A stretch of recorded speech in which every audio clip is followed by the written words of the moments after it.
చిల్లర వ్యాపారం రేపు చిల్లర వ్యాపారం ఆ టైం అయిపోయింది. ఈ అంగడి అమ్మారన్న టైం కూడా లేదు. రేపు రేపు వచ్చి రావద్దు స్వామి, రేపు నుంచి రావద్దు. అప్పులు అవుతున్నాం మేము. డబ్బులు కడతావా? 10-20 సంచులు డబ్బులు ఎవరు కట్టాలి? డబ్బులు చెప్పు. అరే నీ కథలు అవుతానా? నాకు ఇప్పుడు ఏం చెప్పాలి? వెనుక కాదు, ఈ రోజు అయితే ఈ రోజు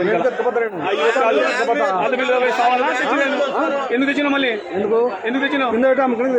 పోరా डायरी दो बयाना में लाओ दे दो लाओ भेज लो ट्रैफिक पे नहीं ले दो बोला भैया बोला एसी पे ఎందుకు బాధ ఈ రోజు సరుకు వాపస్ పోదు. డబ్బులు కట్టించి పంపించేవాడు. రేట్ చెప్తా, రేట్ చెప్తా. ఆయన 20,000 ఉత్తరం ఉంది. డబ్బులు కట్టు ఫస్ట్. ఆయనకి నీ సరుకు పంపించి ఉంది. నీ సరుకు సచ్చిన సరుకు బయట వేసినాము. ఆ డబ్బులు ఇప్పుడు రాలే మాకి. నేను చచ్చిపోయిన సరుకు వచ్చిండాడు 20 రూపాయలు 10 రూపాయలు సంచికి పోయినప్పుడు అది ఇచ్చి బాకీ పడినాము. ఆ బాకీ కట్టు. లేకుంటే ఈ రోజు వచ్చిన సరుకు పెట్టి రేపు వచ్చి వస్తారా? లేకుంటే లేకపోతే కిలో అమ్మేది. ఎవరు వేయాలి బాకీ? నీకు సరుకు అమ్మినది దానికోసమే ఇద్దరు బాగుంటారు. బాగుంది బాధ